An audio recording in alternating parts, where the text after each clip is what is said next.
अपनी भाइयों और बहनों प्रणाम।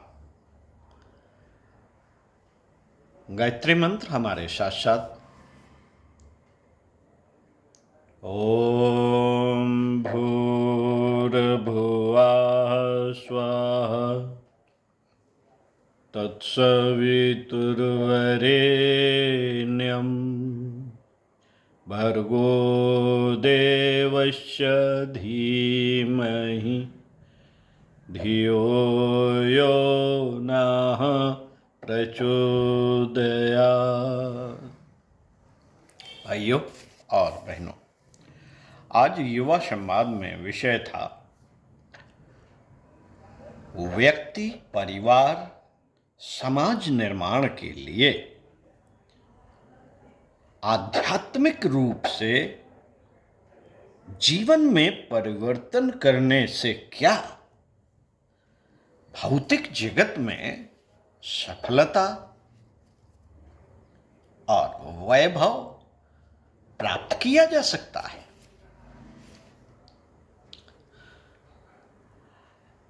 साथियों, इस पर विचार करते हैं।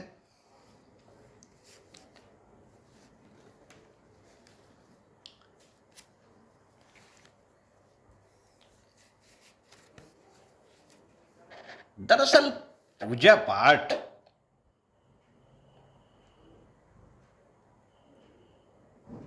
का जो समाज में एक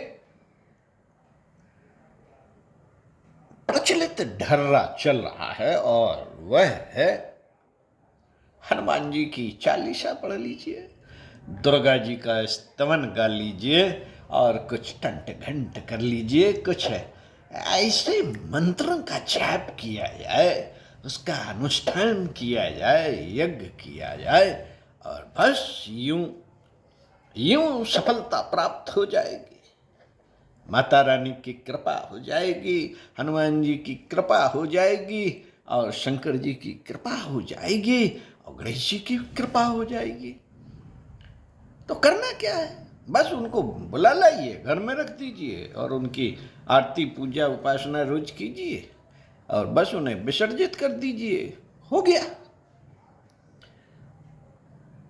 गायत्री माता के दर्शन कराइए, हो गया। यज्ञशाला में जाइए, शामिल हो जाइए और अपनी मनौतियां मानिए और हो जाएगी आपकी मनोकामना पूरी। भगवान जी को लूट का माल समझ रखा है साथियों, और भगवान जी ने जो भी जप तप उपासना साधना करके अपने आप को भगवान के रूप में प्रतिष्ठित किया था, उनके तरह का जीवन नहीं जीना हमें। हनुमान जी ने पर स्त्री को देखा तक नहीं था, सीता माता तक के चरणों के अलावा अन्य जगह उन्होंने दृष्टि नहीं उठाई थी। तो हनुमान जी से मांग लीजिए जो भी इच्छा हो, लेकिन उन जैसा जीवन नहीं जीना चाहिए, क्योंकि वो कठिन है। वो कठिन काम हम नहीं करना चाहते। सरल काम में भाइयों और बहनों भीड़ लगी हुई है। फ्री का माल मिल रहा हो, आप देखिए जाके, फ्री का माल मिल रहा है। 2 शर्टों के साथ एक फ्री, 5 शर्टों के साथ में 4 शर्टें फ्री। भीड़ लग जाएगी भाई साहब, भीड़। अब भीड़ का ये नज़ारा है कि भगवान जी भी परेशान है। गुरुदेव कहते हैं, हम नहीं कहते। गुरुदेव कहते हैं कि भगवान जी बेचारे परेशान हैं, शंकर जी परेशान हैं, हनुमान जी परेशान हैं, देवी जी परेशान हैं, चढ़े बैठ रहे हैं लोग। लो शंकर जी पानी लो, दूध लो, धतूरा लो, हनुमान जी ये लो, चोला लो, चुनरी लो और हमें दे दो। हनुमान जी, गुरु जी कहते हैं कि हनुमान जी से एक बार हम मिले तो कहते थे हनुमान जी कि लोग हमें चूतिया समझते हैं। 5 रुपये का प्रसाद ले आएंगे और 5-5, 10-10, 20-20, 50-50 लाख की मनोकामनाएं। 5 रुपए के प्रसाद में कहेंगे कि गुरुजी हमारे लिए वो बढ़िया फरारी कार आ जाए, हाँ हमारे बच्चा हो जाए, बीबी हमें सुंदर सी मिल जाए। 5 रुपए कार तो वो फरारी तो करोड़ों की आती है। बोले गुरुजी लोग हमें चूतिया समझते हैं कि हम ऐसे ही उल्लू हैं जो तुम्हें 5 रुपए में हम तुम्हें 50 करोड़ की, 1 करोड़ की, 5 करोड़ की, 6 करोड़ की गाड़ियाँ खरीदवा देंगे। ये एक भ्रांतिपूर्ण भगवान के बारे में हमने मान्यताएं बना ली हैं और उसी की वजह से पूजा पाठ करते हैं, और वही पूजा पाठ से हम चाहते हैं कि हम धनी हो जाएं, हम वैभवशाली हो जाएं। तो ऐसा नहीं हो सकता साथियों। गुरुदेव कहते हैं कि बेटा ऐसा नहीं हो सकता। भगवान ने आपको सब दे दिया है। अध्यात्म कहता है कि सारी ज्ञान विज्ञान की धाराएं ईश्वर ने उसके शरीर में, मस्तिष्क में, एक एक अंग अवयव में इनबिल्ट कर दी है। इच्छा, भावना, श्रद्धा, शक्ति, संकल्प शक्ति, मन, बुद्धि, चित्त, अहंकार जैसी शक्तियों को अदृश्य रूप से आपके अंदर समाहित कर दिया है। उनका सही प्रयोग करने आना चाहिए आपको। तो ये एक बड़ा विषय है कि सही बात समझ में कैसे आए। गुरुदेव कहते हैं कि बेटा समझना पड़ेगा।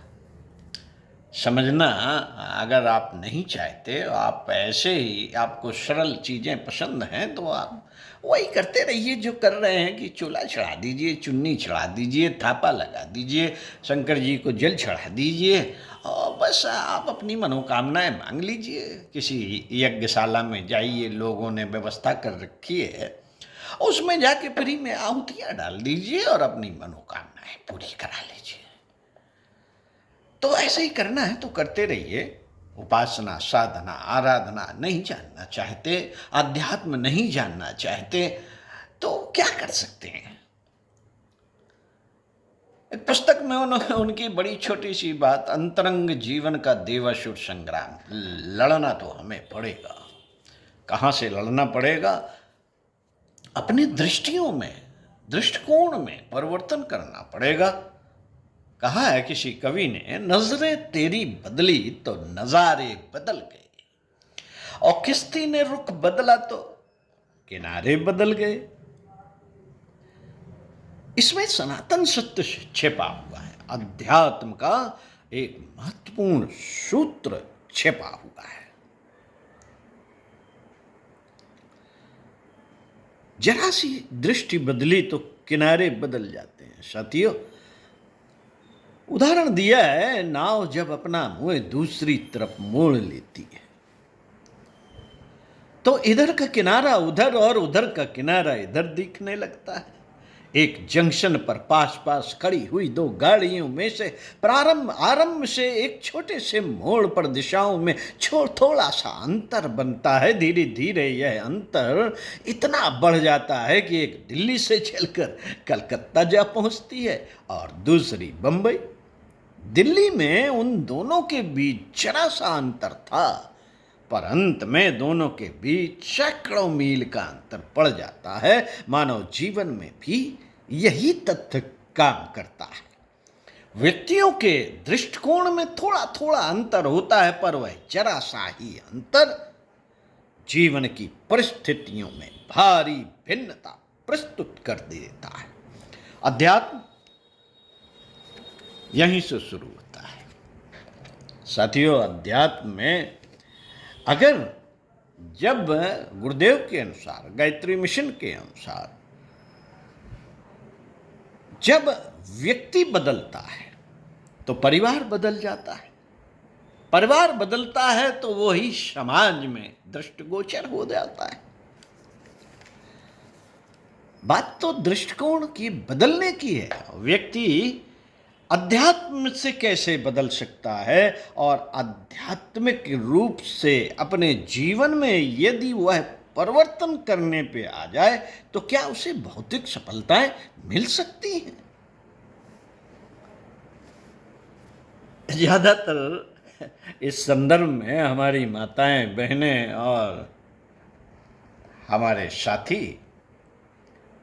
यही कहेंगे कि भाई ये सब ठीक है, अध्यात्म ठीक है, हमारे लिए ठीक है, अब हम तो हो गए हैं भाई, अपनी जिंदगी जी लिए, लेकिन लड़कों को कैसे लगा दें इस लाइन में?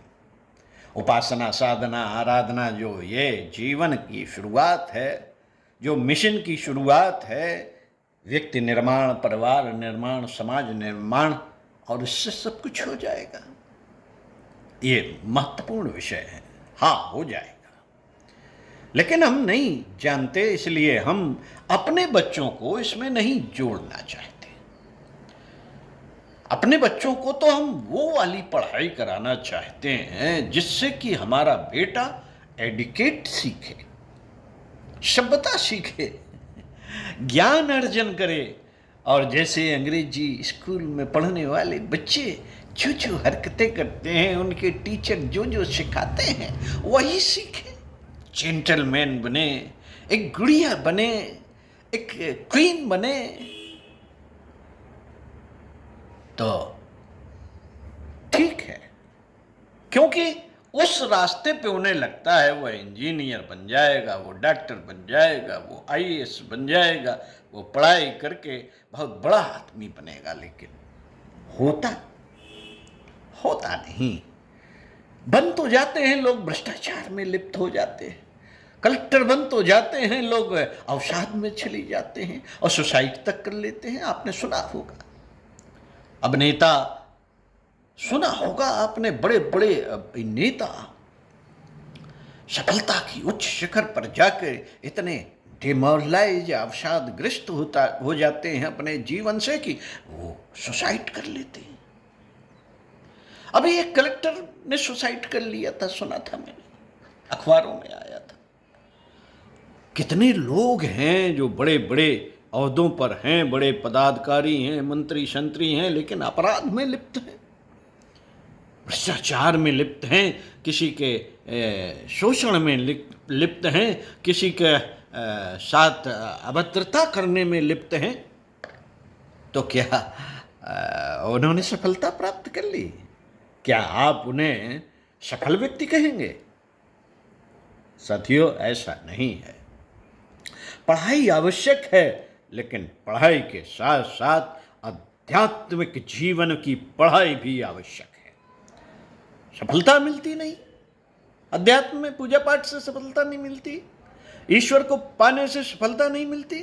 गुरुदेव ने कहा है कि आपने देखा है, मैं एक किसान का पुत्र था, आमलखेड़ा के एक छोटे से गांव में रहता था, और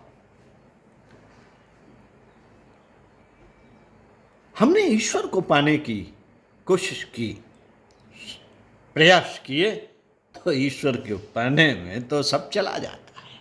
मेरा भी चला गया, मेरी पूरी जवानी चली गई। 24 साल तक मैंने 2 जौ की रोटी खाई और आस्वाद व्रत के साथ जीवन जिया। रात के 2 बजे उठता था, सवेरे 6-7 बजे तक जप करता था, फिर उसके बाद अन्य सारे क्रियाकलाप करता था।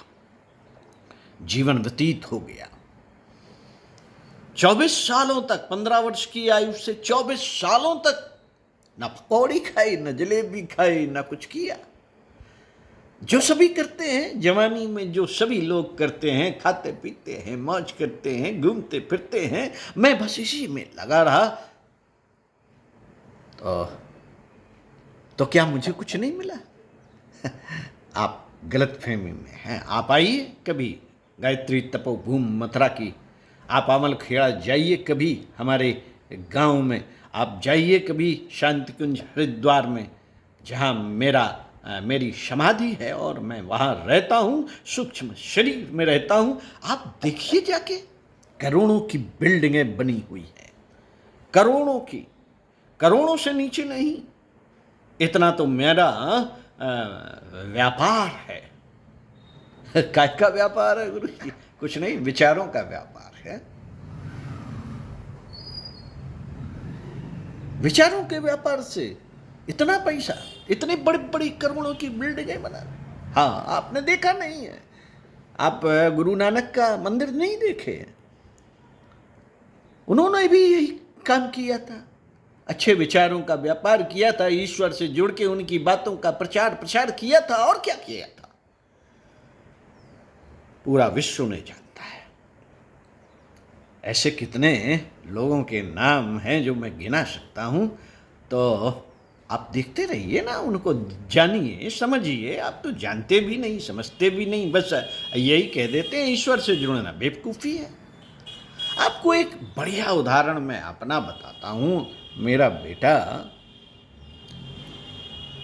इस समय जिस स्थान पे है, वो उसके पास उसकी डिग्रियां नहीं हैं, जिन डिग्रियों के आधार पर उसे एक उच्च स्थान पे बैठना चाहिए था, लेकिन पारखी निगाहें जब उस पर पड़ी तो उसके गुण, चरित्र, व्यवहार, स्वभाव, इन सब की वजह से उसके काम के प्रति जो लगन और धैर्य, साहस, यही डिग्रियों से प्राप्त थी जिन्हें मैंने जाना और समझा। इन्हीं डिग्रियों के सहारे उसकी कंपनी के मालिक ने उसे एक और कंपनी पर बैठा दिया, अपनी कंपनी कह दी कि तुम बैठो इस पे और तुम चलाओ। ये क्या है? ये अध्यात्म के वो गुण हैं साथियों, जिनको यदि आप पालें, चाहे अध्यात्म के सहारे पालें, चाहे किसी महापुरुष के माध्यम से पालें, चाहे जो सत्य की बातें हैं, नजरें तेरी बदली तो नजारे बदल गए, चाहे आप अपनी सोच में परिवर्तन कर लें, और इन्हीं के माध्यम से आपको सब कुछ मिल सकता है। सारा भौतिक जगत की सफलता और सारे वैभव को प्राप्त किया जा सकता है। गुरुदेव कहते थे कि महारानी सिंधिया, एक बार मैं ग्वालियर गया और वो मेरे पीछे पीछे घूम रही थी। मैंने पूछा, भाई ये क्या बात है, ये मेरे पीछे क्यों घूम रही है? मैं क्या हूं? मैं कहीं का ना तो प्रधानमंत्री हूं, ना मैं मिनिस्टर हूं, ना मैं कोई बहुत बड़ा नेता हूं।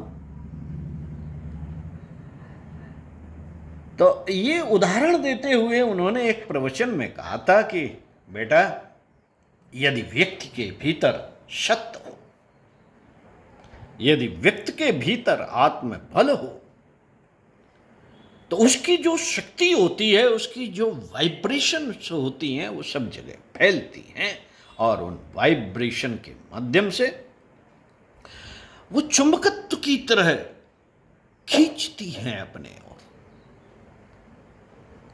तो आत्मिक जो शक्ति होती है वो अध्यात्म के द्वारा प्राप्त की जा सकती है, उसका ज्ञान और विज्ञान अध्यात्म के माध्यम से जाना जा सकता है, और जो भी आवश्यक हो जीवन में, वो सारी की सारी सफलताएं प्राप्त की जा सकती हैं।